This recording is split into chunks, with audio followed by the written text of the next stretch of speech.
Құрметті жас дос, мен сізге мына Қыпшақ хандығының шаруашылығы туралы ауызша мәлімет бермекшімін. Әрине, Қыпшақтар қазақ даласын мекен еткен ежелгі көшпенділердің ұрпағы. Көшпенділер қай малдың түрін ұстайды дейтін болсақ, әрине, 4 түлік малдың барлығы.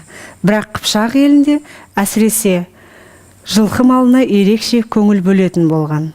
Ол туралы осыдан біраз уақыт бұрын өмір сүрген қазақ жерінде, Қыпшақ жерінде болған тарихшылар, саяхатшылар түрлі деректер қалдырған.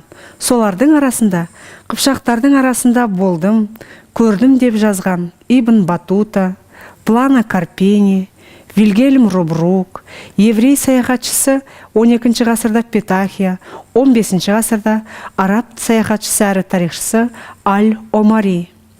Ибн Батута Қыпшақтардың жері малға өте жайлы, жерлері тың, шүйгін, малға жайлы жерлер өте көп деп жазады.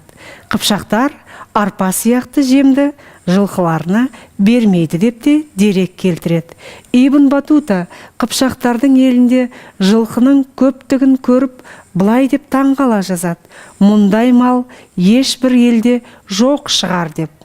Ал енді 13 ғасырда Қазақстан жерінде болған, яғни Қыпшақ хандығының жерінде болған европалық саяхатшылар Плано Карпени, Вильгельм Рубрук мынандай мәлімет келтіреді: Қыпшақтардың елінде мынандай үй бар дейді, яғни арба үстіне тігілген үйлер. Арба үстіне тігілген үйлерге 10 немесе 22 өгіз жеккен деп жазатын европалық саяхатшы Плано Карпени мен Вильгельм Рубрук. Ал енді Қыпшақтардың елінде байлық немен есептелді деген сұрақ келген жағдайда жылқы үйлермен деп жауап беріңіз. Ал енді Қыпшақ жылқылары несімен ерекшеленді дейтін болсақ, жүрдектігімен әрі төзімдігімен. Әрине, Қыпшақтар тек қана мал шаруашылығымен айналысып қоймай, егін шаруашылығымен де қатар айналысқан. 12 ғасырда Қыпшақ хандығының жерінде болған еврей саяхатшысы Петахия мынандай деректі келтіреді: Қыпшақтардың негізгі өсіретін дақылы тары деп.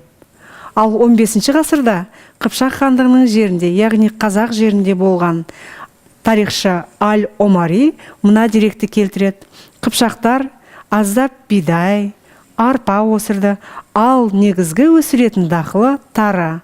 Сөйтіп сізге мынандай да сұрақ келуі мүмкін: Қыпшақтардың өсіретін негізгі дақылы ол бірінші кезекте тары, бидай, арпа, сирек жағдайда олар күріште өсіретін болған. Бірақ Қыпшақтардың тағамдарының негізгі түрі тарыдан жасалады деген дерек жиірек кездеседі.